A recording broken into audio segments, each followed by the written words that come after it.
En el capítulo 21,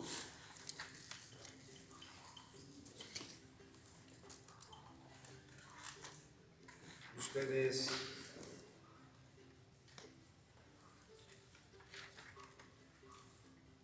van a encontrar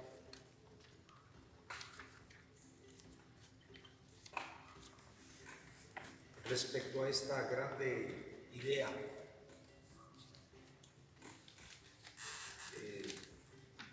de la intimidad del hombre, o sea, de lo más íntimo del hombre. Cuando hablamos de lo más íntimo, pues hablamos de la vida sexual, y Dios no lo deja aparte,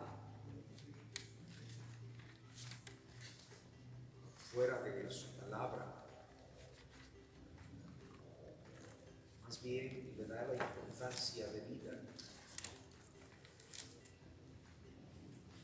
a los deseos de la carne, como Juan mismo lo expresa en sus libros. En el capítulo 21 hace referencia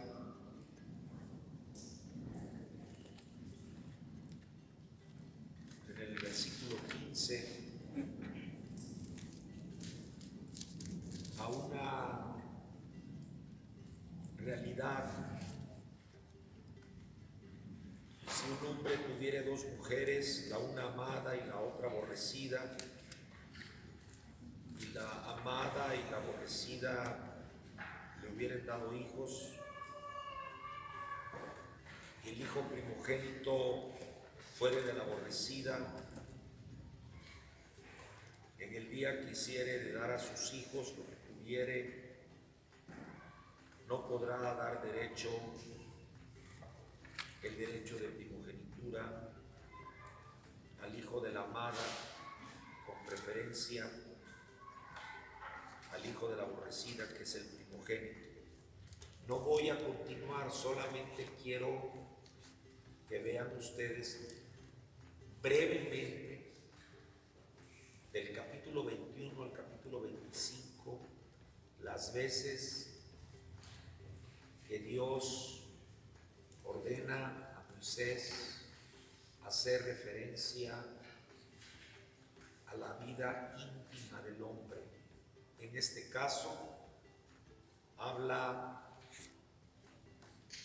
de un hombre con dos mujeres, una amada y una aborrecida, y hace mención de esa parte de intimidad, aunque el asunto es la primogenitura, sí hace referencia a la parte de intimidad en las relaciones humanas, las más cercanas, que es la de la familia. En el siguiente capítulo, en el versículo 5, y de eso en un momento más vamos a ver un poco más de detalle, habla sobre la vestidura del hombre, la vestidura de la mujer. Incluso hace mención de una palabra, la palabra más fuerte que se puede encontrar. La palabra es abominación, pero en un momento más vamos a. Ahorita solamente quiero mencionar los 5 capítulos para que ustedes se den cuenta la importancia que Dios le da a la relación más íntima del hombre, que por supuesto en estas descripciones va más allá de lo ordenado por Dios, sino que el hombre traspasa esa línea muy delgada y peca en su relación más íntima, de una manera o de otra. Estoy en el capítulo 22, ya les di otro dato. Aquí habla sobre la vestimenta, que tiene que ver también con lo íntimo. Y ya a partir del versículo 13 de este capítulo, pues entonces se va a detallar muchas cosas de esas relaciones humanas íntimas. A partir del versículo 13 y hasta terminar, pasando por el acto sexual y la virginidad. Habla sobre ese asunto, sobre la fornicación, este mismo capítulo, sobre el adulterio, aquí mismo, y continúa todo este capítulo sobre la edad de la juventud y las muchas cosas que están allí con los deseos sexuales. Aquí está en la palabra. En el capítulo 23 habla incluso sobre las leyes que tienen que ver con los grados que hay de promesas. El 24, iniciando, dice: cuando alguno tomare mujer y se casare con ella. Y aquí habla del matrimonio, pero luego del divorcio, capítulo 24. O sea, sigue hablando. Fíjense, comenzamos en el capítulo 21, 22, 23. Este es el capítulo 24.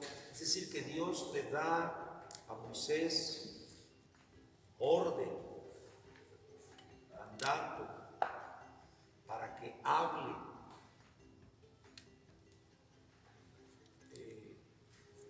sus palabras y las escriba con leyes, para que el pueblo conozca que esa área íntima Dios la tiene muy presente. Estamos en el capítulo 24.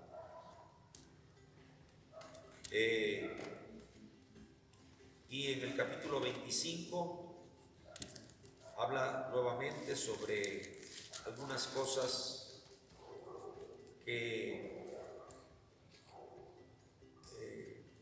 quizá no directamente, pero sí en parte hablan sobre esa relación humana.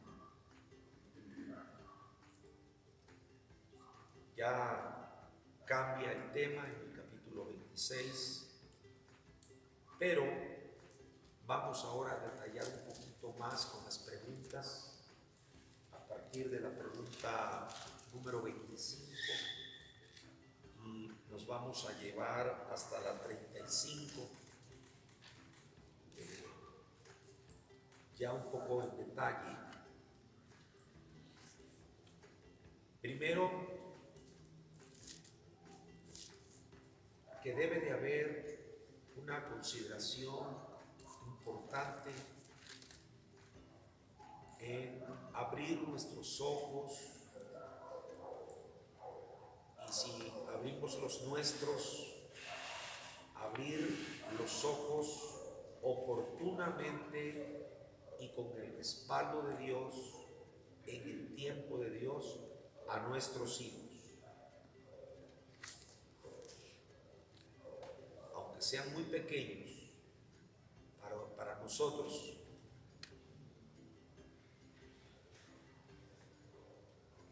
Hay padres que a sus hijos nunca los dejan sin el título de niños, mi niña, mi es gente adulta.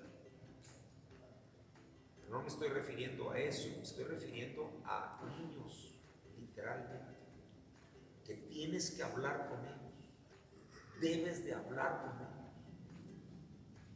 porque están enfrentándose a una realidad que el Señor expone en estos capítulos de Deuteronomio. Primero, sobre la vestimenta. La vestimenta que nosotros traemos puesto es para ocultar, independientemente del clima. No estoy hablando del clima, estoy hablando literal. Estamos ocultando algo físico y todos estamos de acuerdo. Así es, no es otra cosa. Y así vivimos todos los días y lo vemos en todos los seres humanos que nos rodean. La habitación más privada es el baño, porque ahí nos quitamos la vestidura. Es muy importante lo que estamos hablando, para que le demos la atención debida y seamos sabios. Y esa sabiduría trascienda hasta nuestros hijos. Sepan, conozcan la realidad. Los grandes problemas en la edad adulta empezaron en la niñez. Hablo en la esfera sexual. Yo recuerdo cuando yo era un niño. Y son cosas privadas, cada quien tiene su historia. Y como cosas privadas, las callamos. Pero son reales. Así ocurrieron con papá, con mamá. La vestimenta. Hermanos, sin duda es para ocultar, y podemos hablar, como lo dice la Escritura, la desnudez. Eso fue en Génesis, si usted lo recuerda. Eso se lo dijo Dios a Adán y a Eva. Y por primera vez les mandó a ocultar su naturaleza particular. ¿Están de acuerdo? Su naturaleza como hombre y su naturaleza como mujer. Claro, a través de cientos de años todo se ha distorsionado, ¿de acuerdo? Y ahora en las películas, en la televisión, las redes sociales, los libros, todo está descompuesto en cuanto a esta área. Y es que cuando hay una desobediencia, cuando el hombre desobedece, la mujer desobedece, tiene repercusiones. O sea, no es algo que digas tú, es que Dios no oye, Dios no ve, está dormido. No, todo está ahí, presente, real. Entonces, por nuestra naturaleza particular, la vestimenta es la que Dios ha ordenado y es diferente el hombre que la mujer. ¿Por qué? Por su naturaleza privada, particular. No voy a entrar en detalles, usted lo comprende, no hay necesidad de hablar más allá con esos detalles. Lo que sí es necesario recordarles es que tenemos pequeños, ¿de acuerdo? Tenemos niñas y niños, y que hay un gran peligro. O sea, uno tiene que tener los ojos abiertos ante cualquier eventualidad que pudiera haber. Porque repito, en la niñez ahí es donde ocurren cosas, hermanos, que después a la larga y para la edad adulta el daño ya está hecho. Y si no fuera por la misericordia de Dios, no habría salida. Gracias a Dios que Cristo es la respuesta para todo y en todo momento. Pero Él es el único. Entonces, no vamos a entrar en detalles respecto a la vestidura contemporánea, solamente pedirle a Dios siempre, cuando nos vestimos, que recuerde usted que hay cosas que están muy presentes delante de Dios y debemos de guardar nuestra santidad. Es indudable. Entonces tengamos presente esto, porque los ojos de Dios están sobre nosotros, porque su nombre está sobre nosotros. Y puede retirarse, por supuesto, el Espíritu de Cristo. Entonces, vistámonos honestamente como debe de ser un hijo de Dios.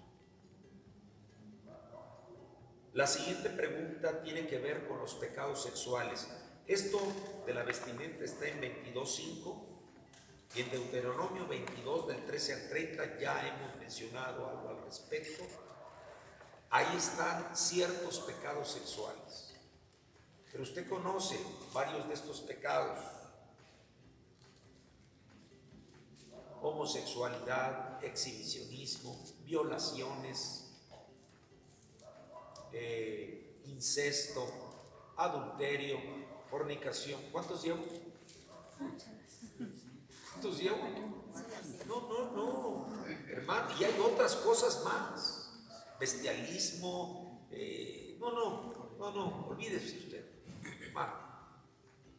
Cosas terribles que hay. Una lista larga, extensa, mejor dicho. Y tienen que ver con los pecados sexuales, masturbación. Y claro, son cosas privadas. ¿Estamos de acuerdo, hermano? Son asuntos íntimos. Pero no porque son íntimos, Dios no menciona y da casos puntuales de problemas claros. Fornicación, ¿de acuerdo? Infidelidad, poligamia. Ahí, en la Biblia, ahí está todo. Entonces, abramos nuestros ojos. Repito, tenemos hijos, y un servidor y otros tenemos nietos y nietas. Ay, es que son niños. No hablemos así, porque por eso han ocurrido las cosas y pueden ocurrir cosas peores si no ponemos atención a lo que dice la Escritura. Pecados sexuales. ¿Cuál es la respuesta a la pregunta? Porque a Dios le interesa y da particularmente varios capítulos en este libro, pero en otros libros también de la Biblia. Hay destellos sobre esa área de la naturaleza particular del ser humano, la parte sexual. Porque, hermano, Dios quiere que tú y yo conozcamos el poder de destrucción que tienen estos pecados. Estos pecados pueden llevar a la muerte. O sea, tienen un tremendo poder estos pecados. Los adulterios han destruido matrimonios. La fornicación ha destruido sueños de lo que una mujer o un hombre pudo haber pensado que sería su vida, y de pronto la virginidad. Hay muchas cosas, pero Dios se ocupa de todas ellas.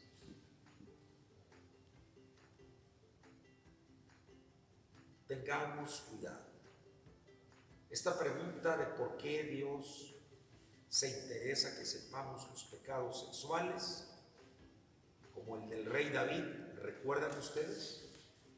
o de los hijos del rey David, ¿recuerdan ustedes? Es la palabra de Dios. La respuesta es para que sepamos el poder que tienen esos pecados para destruir. Hombres, mujeres, siervos de Dios, pastores, evangelistas, han quedado sus vidas destruidas. La perversidad de la lujuria,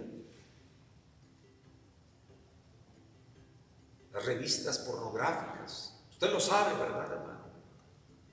No lo ignora. Pero tampoco ignore usted que Dios es el primero que advirtió.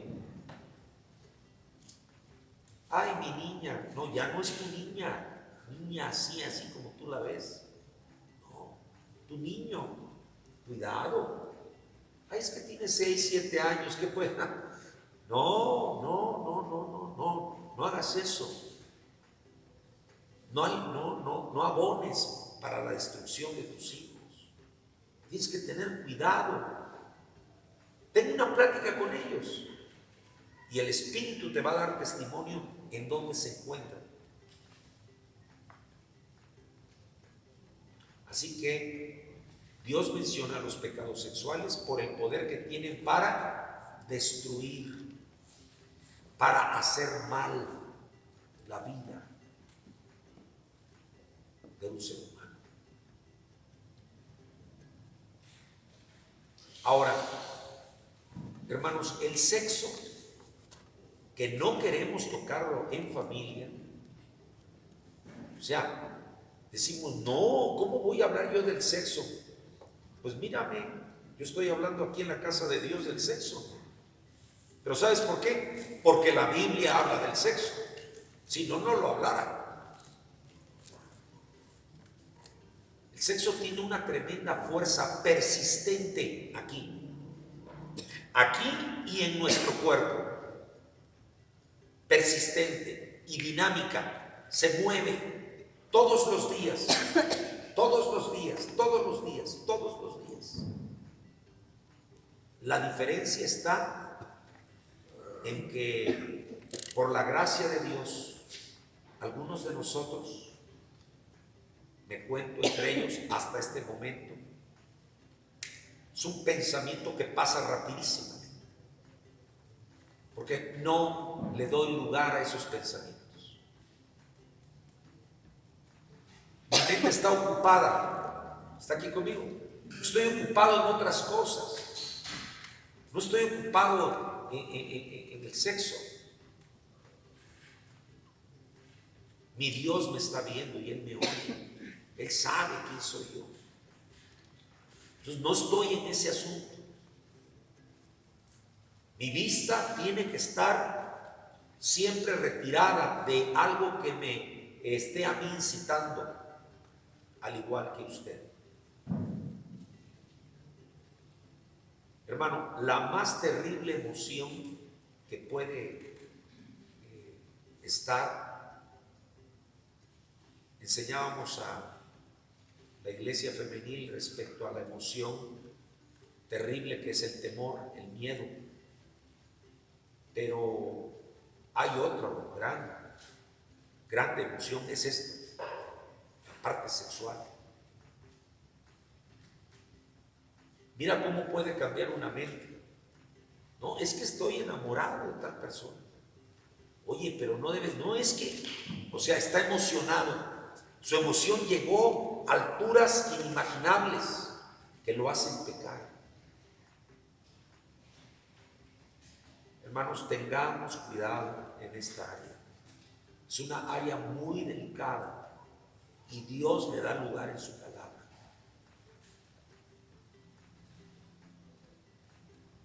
Hay una tercera pregunta para hoy y ya dejamos por un momento el asunto de la relación humana en la parte más íntima y damos un giro y hablamos ahora de otra cosa que a Dios le interesa que conozcamos: cumplir las promesas a Dios. ¿Por qué es importante cuando tú has hecho una promesa a Dios? Para entenderlo, es como cuando has dicho, quieres ser mi esposa, ¿verdad? Y hago unos votos delante de Dios para contigo. ¿Qué hay en esto? ¿Estás juramentando o no? Entonces, una promesa, un voto, un juramento es lo mismo. Y lo has hecho delante de Dios. Y tienes que mantenerlo. Bueno, ¿cuánto más las promesas que le has hecho a Dios? Tú sabes qué promesas. Cuando le has dicho, Señor, ya no más, esto no es para mí, porque no te agrada. Esa es una promesa, ¿verdad? Es un voto, es un juramento que has hecho. Y tienes que mantenerle a Dios, porque te has comprometido con Dios. Y esto va a traerte bendiciones. Lo opuesto sería, si no cumples, maldición sobre tu vida. Entonces, ¿por qué Dios habla sobre las promesas? Porque el compromiso es con Él. Y claro, el que se puede comprometer con Dios, también se puede comprometer con el ser querido, ¿de acuerdo? O sea, si tú le puedes prometer a Dios y cumplirle, entonces también le puedes cumplir al esposo, a tus hijos, a la esposa. ¿Están de acuerdo? O sea, si puedes cumplir con Dios, entonces puedes pensar que vas a cumplir con los seres humanos. Y Dios te va a bendecir. La siguiente pregunta también es un tema aparte, pero es importante. Incluso incluye el asunto de la promesa, los diezmos. Miren, el Nuevo Testamento no tiene tantas referencias, pero les voy a dar una que está en la Epístola a los Hebreos, capítulo 7, del 2 al 9. Pero el Antiguo Testamento tiene muchas referencias sobre el diezmo. El diezmo es una de las manifestaciones donde podemos decirle al Señor, Señor, tú tienes el primer lugar. Porque dar el diezmo para la obra de Dios es una bendición. No sé, los que diezman, qué bueno que lo hacen. Los que no, bueno, Dios hablará o está hablando, pero a lo mejor no lo escuchamos. Pero eso está en el capítulo que nos corresponde. Ya les hablaba del 21 al 25, donde habla del sexo. En el 23 se habla de las promesas. En este 26, verso 12, se habla del propósito del diezmo. Y que seguramente ustedes podrán analizarlo en la Biblia. A veces queremos de parte de Dios todo, pero de nosotros hacia Dios algunas cosas.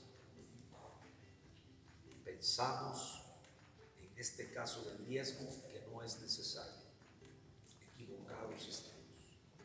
Pero eso, oremos a Dios y que sea Dios el que nos dé esa paz y ese entendimiento de las buenas cosas. Ahora, yo tengo muy claro, con esto termino, que el diezmo es un dinero santo. Es un dinero consagrado. ¿Está de acuerdo conmigo? No es cualquier dinero. No es lo mismo recibir una paga en un trabajo secular por tu labor, por tu ejercicio de servicio que sirves a una empresa, a un negocio. No es lo mismo ese dinero que el dinero que se trae a la casa de Dios.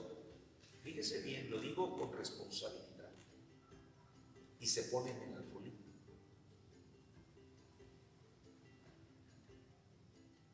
Este dinero, especialmente este dinero, es sagrado. El mal uso de ese dinero trae maldición al que lo administra, por ser un ladrón y un ratero.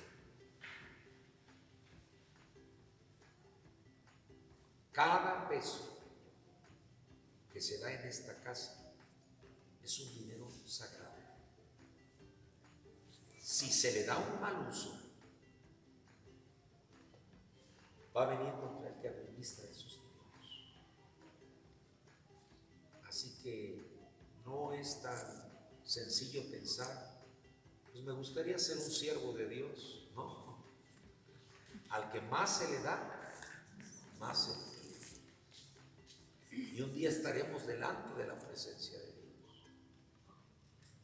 Y Él dirá, así hiciste con el dinero que es mío. Lo mismo en el caso del creyente.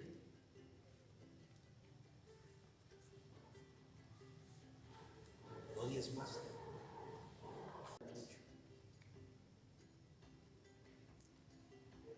¿Y qué tendremos que decirle al Señor? ¿Tendremos algún argumento? No hay argumento. Pasemos a la siguiente pregunta. Es la número 5. ¿Qué es una maldición? Bueno, ya dijimos respecto a que un voto era un juramento, pero fíjese que una maldición también es un juramento. Vamos a leer un poco la escritura. Vamos a la mitad de las preguntas. Son 10, esta es la número 5. Deuteronomio 27,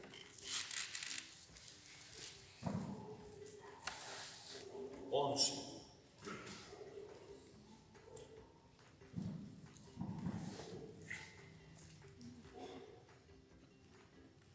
Bueno, vamos a empezar con el verso 15.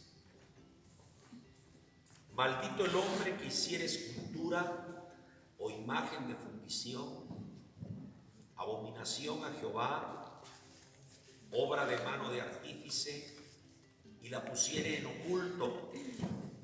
¿Sí va conmigo?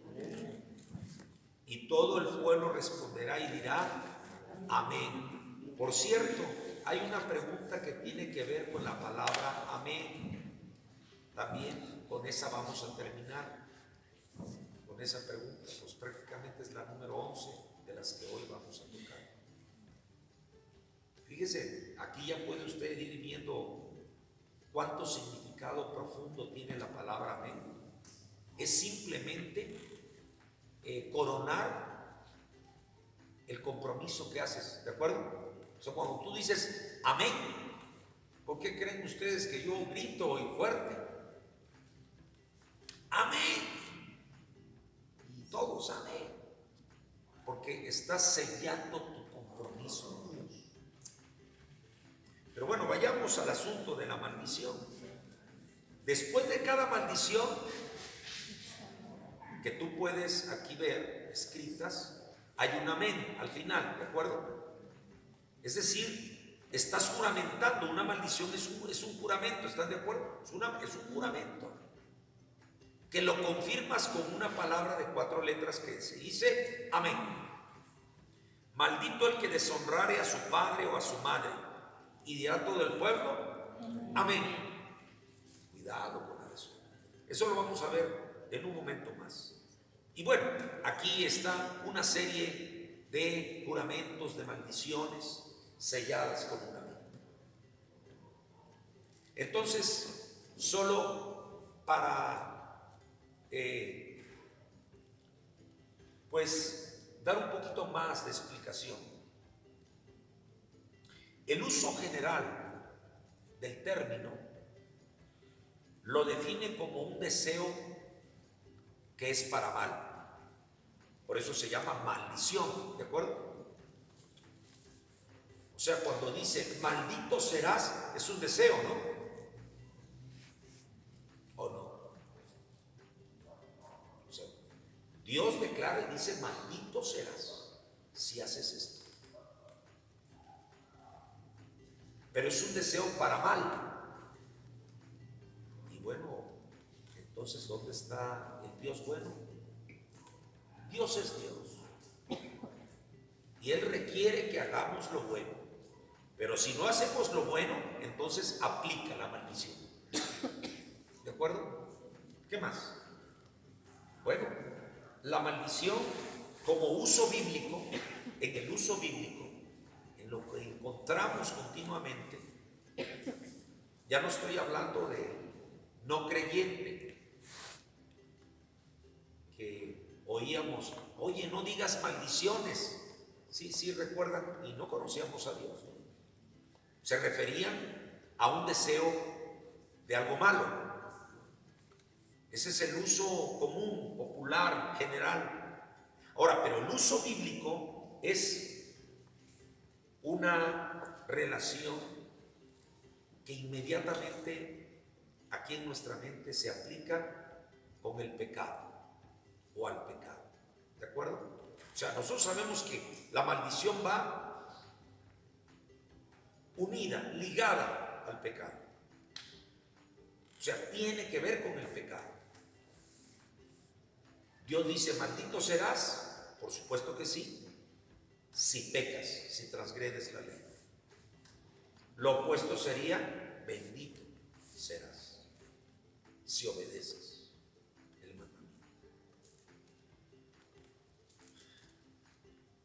Cuando se dice una maldición contra Dios, es una blasfemia. Y hay quien ha maldecido un sinnúmero de personas en la historia que siguen maldiciendo a Dios. O sea, están blasfemando contra Dios. Pero también ya tienen su recompensa. Ya hablé de que una maldición también es algo consagrado, de uso sagrado para Dios. Por ejemplo, cuando se conquistaba una ciudad, Dios decía, eso es un anatema, nadie lo toque, porque es para Dios. Y el que tocaba aquello, una barra, un lingote de oro, un vestido babilónico, ¿lo recuerdan? Le alcanzaba la maldición porque no podía tocarlo. Eso iba a ser consagrado a Dios. Por eso, insisto, es una cosa dedicada también a aquello que corresponda a una consagración a Dios. Y el contraste, pues, es la bendición. Por un lado está la maldición, pero también por otro lado está la bendición.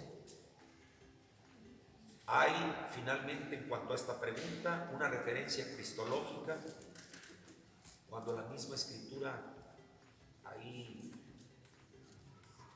en estos capítulos de Deuteronomio, en la parte final, hay una referencia donde dice, maldito aquel que es colgado en un madero. Y también hace referencia a que alguien que estuviese así no podía permanecer en la cruz o en el madero, ¿de acuerdo? Era necesario bajarlo para que la tierra no fuera maldecida. Eso es un mandato de Dios para aquellos tiempos especialmente. La siguiente pregunta, y a partir de aquí, las 5 siguientes hablan de un mandamiento en particular. Comenzamos. La número 30 habla sobre el segundo mandamiento, que es adorar, hacer o conservar una imagen como un Dios. Para quien lo hace como dioses. Aquellos que traen imágenes en sus cuellos, ahora en sus tatuajes. Bueno, Toda esa gente es gente que está maldecida por la imagen, porque Dios dice: no te harás imagen ni semejanza, una cosa que esté ni en los cielos ni en la tierra. Lucas 16:13 dice que no puede servir a dos señores. Entonces, no podemos tener como nuestro Señor al Dios único y verdadero y aparte tener otros dioses. Eso no. Eso es adulterio espiritual. Dios no lo acepta. Ese es el capítulo 30, perdón, capítulo 27, versículo 15. Ahí está el juramento. Por eso es que nosotros no tenemos esculturas, ni imágenes, ni nada de esas cosas. Creemos en el Dios vivo. La siguiente pregunta tiene que ver con el quinto mandamiento: honrarás a tu padre y a tu madre.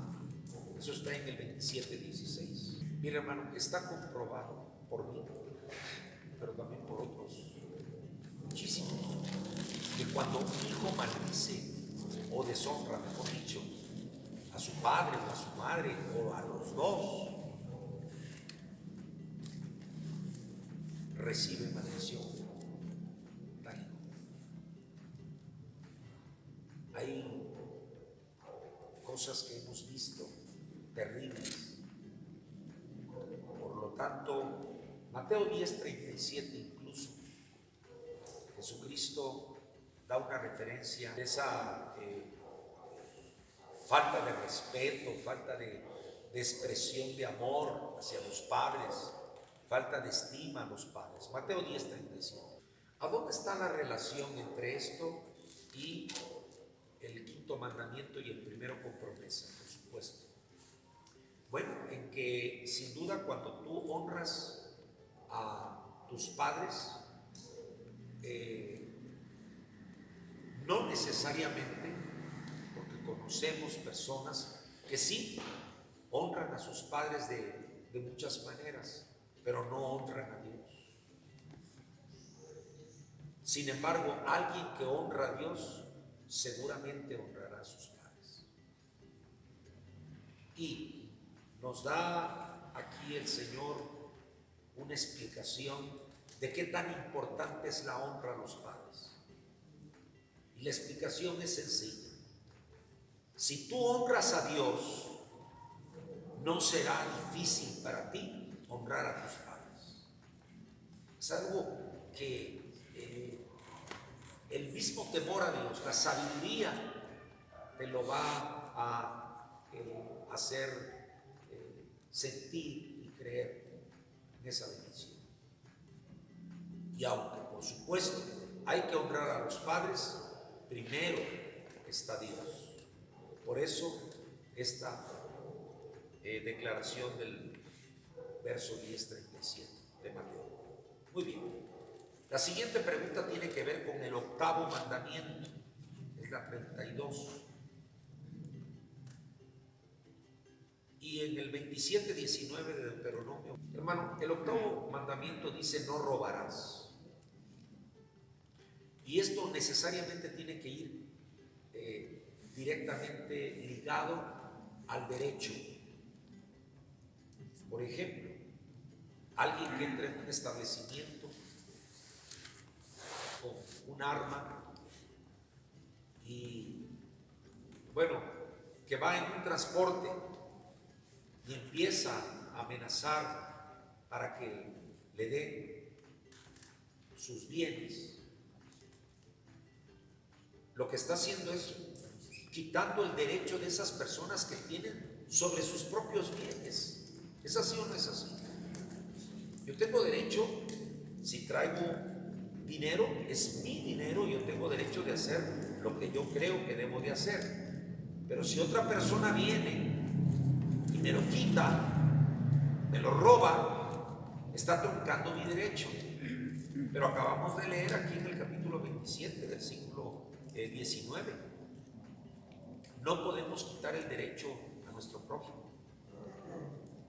Ahora, Jesús habló en el Mateo 5:40 algo al respecto. Ahora, aquí habla de que, por supuesto, tú tienes el derecho de tus bienes, pero no te vas a poner a luchar y decir, no, no te doy, no, dáselo. O sea, te está pidiendo el ladrón, el ratero, dale lo que te está pidiendo. O sea, hay un pensamiento muy claro que finalmente dice Dios, mía es la venganza, yo pagaré. Entonces, por los bienes que te pudieran exigir, pues dáselo. Dios todo lo ve y Él va a recompensar tu obediencia. ¿De acuerdo? Eso es con respecto a el octavo mandamiento que dice no robarás. La penúltima pregunta dice no matarás.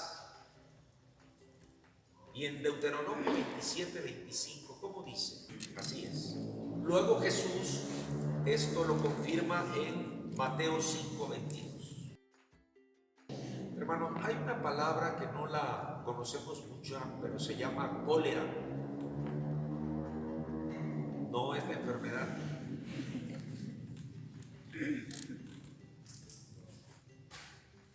Colérico es una persona iracunda, o sea, enojona.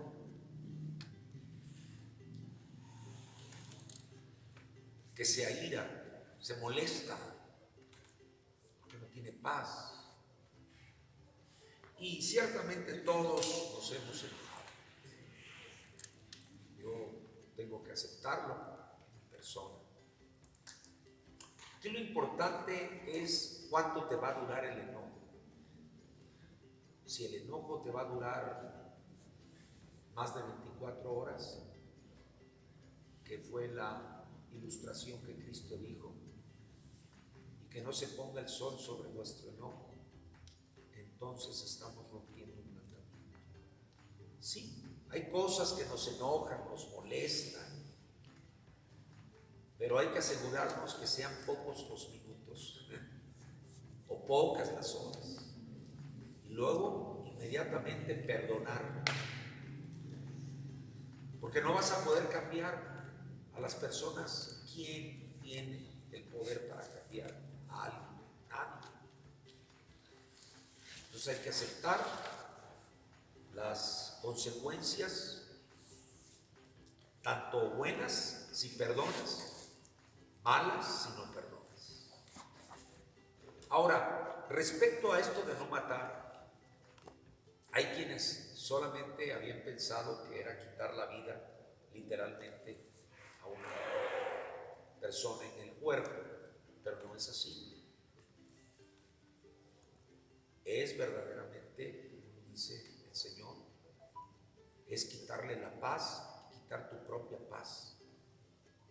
Fíjese que cuando hay momentos difíciles, que todos los tenemos, hace años ya que Dios me ayuda muchísimo, haciéndome entender que nadie tiene el derecho de quitarme mi paz. ¿De acuerdo? O sea, que si yo me enojo por lo que me hacen, pierdo dos veces. Pierdo por lo que me han hecho y pierdo porque sigo molesto por lo que me han hecho. Entonces es mejor reflexionar y dejar muy claro que el enojo es un asesinato, es un crimen contra ti mismo, un suicidio, porque te quitan tu paz. Entonces no te enojes de una manera desmedida, ¿de acuerdo? Hay molestia, correcto, pero ya tiene que pasar, porque además no puedes hacer nada, como dijimos, no puedes hacer mucho más. Y vámonos con la última, bueno, penúltima ahora sí, pregunta. El séptimo mandamiento, Deuteronomio 27, versos 20, 22 y 23. Dense cuenta que Dios quiere que que estemos totalmente informados de todas las cosas, y sobre todo en esta área tan íntima como acababa yo de decirles hace un momento. Pero el séptimo mandamiento específicamente dice: no adulterarás. Recuerde lo que le pasó al rey David. Lo llevó a un crimen. Y es que los deseos pecaminosos, hermanos, son igualmente dañinos que las acciones pecaminosas. O sea, un deseo es tan dañino como una acción. Cristo lo dijo respecto al adulterio, ¿verdad? En el capítulo 5, verso 28, ¿qué es lo que podemos hacer? Lo que el Señor, digo, para no caer en estas maldiciones. Ocuparnos en Dios, hermanos. Ocuparnos en todas las cosas del Señor. Dejar de estar teniendo días y noches libres para poder pensar en lo que quieras. Yo sé que les ha pasado a ustedes. De pronto llega un pensamiento que no es sano, es pecaminoso. En ti está si lo cultivas, lo abonas. ¿Sí o no? Pero en ti está en que lo alejes. Para mí, y quiero decírselos una vez más, la alabanza ha sido, la oración es maravillosa y la alabanza es igualmente maravillosa. Continuamente cantándole a Dios, alabando a Dios. Amén. O sea, estás en una continua comunión con Dios y eso a Dios le agrada. Vamos con la última pregunta, y es respecto a la que tiene que ver con el amén. ¿Qué tiene que decir esta palabra de 4 letras tan importante? Viene una pregunta, y esa pregunta a lo mejor a mí ya te la has hecho. Bueno, ¿y por qué decimos amén? ¿Qué quiere decir amén? Amén es una confirmación del juramento. Amén. Ahora sí que amén. O sea, tenemos que entender la importancia de esa palabra. Recuerden ustedes la enseñanza de Cristo en cuanto a la oración, el Padre Nuestro. ¿Cómo dice al final? Amén. ¿Qué quiere decir? Así sea. O sea, estoy comprometido. Con esto estoy comprometido. Que así sea delante de Dios. ¿De acuerdo? Entonces tenemos que tener esto muy en cuenta para que Dios siga bendiciéndonos como Él quiere hacer.